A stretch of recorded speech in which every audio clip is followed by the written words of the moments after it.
Hey everyone, hope you're doing well. Today is a full review of Anbar by Dixit Zak. This is an Indian brand. They very kindly sent me 3 bottles to review. We've done the first 2 already and I gave them away as a gift. And this is the last one, Anbar, so I'm wearing it again today.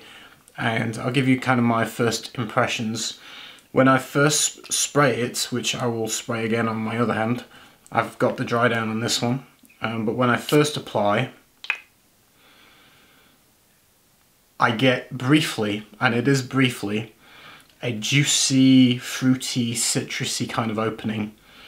And there's a mixture of notes on the note list on the official website. There's lime, there's lemon, there's bergamot, there's black currant, there's raspberry.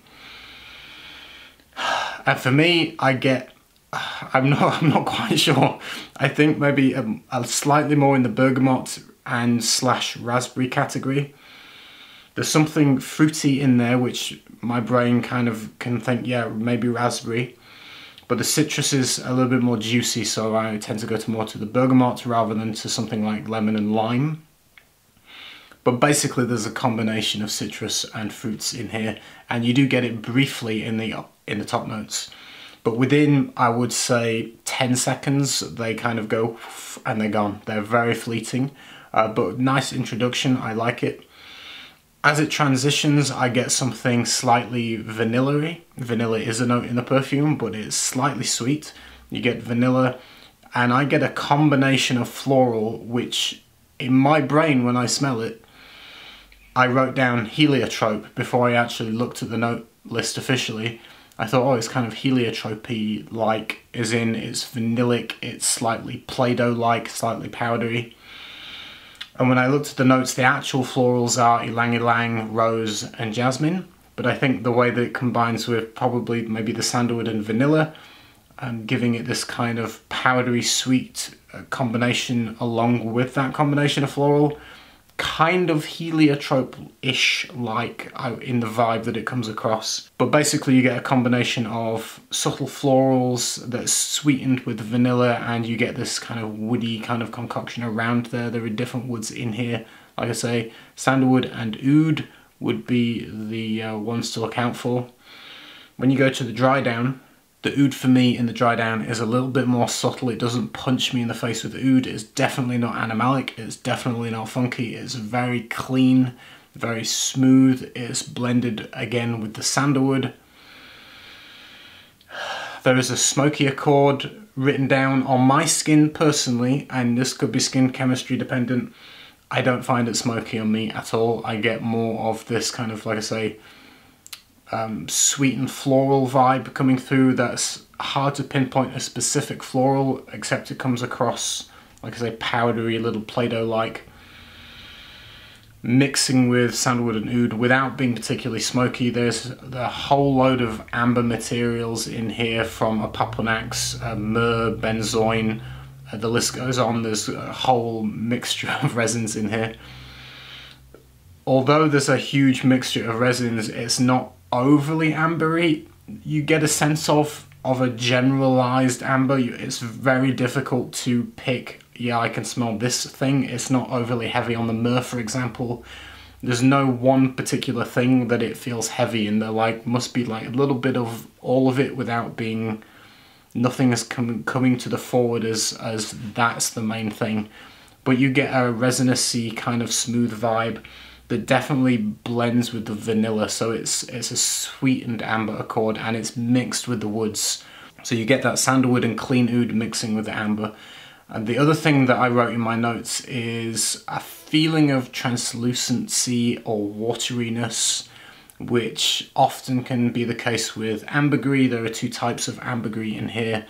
Grey ambergris and black ambergris. And I think this ambergris kind of coating gives it this musky, ethereal, musky, almost watery, like translucent kind of vibe, almost in a way like a silver silk sheet or something over it. Is something kind of, if that makes sense.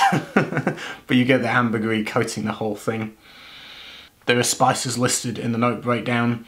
The spice on me is subtle. I wouldn't kind of call it spicy in a way.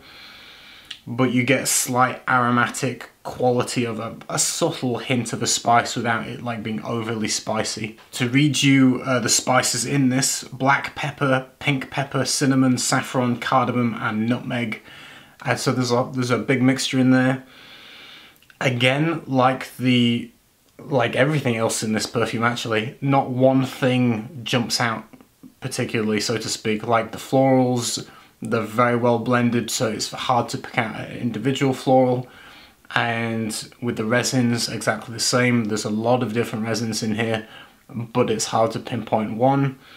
And in this case, again with the spices, you get kind of a subtle hint of something aromatic, subtly spiced, without your brain going, oh yeah, that's cinnamon or saffron. That doesn't happen. So it's very evenly balanced, blended, smooth. Nothing is fighting for attention that way. And deep into the dry down, what you're left with is basically a combination of ambergris and woods.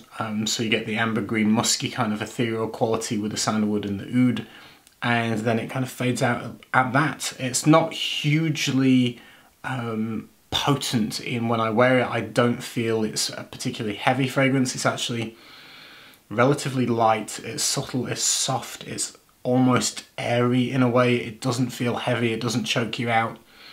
It's light, it sits closer to the skin, which brings us on to performance. This one on my skin is around 7 hours in longevity, and again the projection and the sillage is modest. It gives you a cocoon. You can kind of get a vibe of it yourself for the first few hours, but it doesn't leap off and fill a room. It's subtle, it's close, it kind of hugs the skin.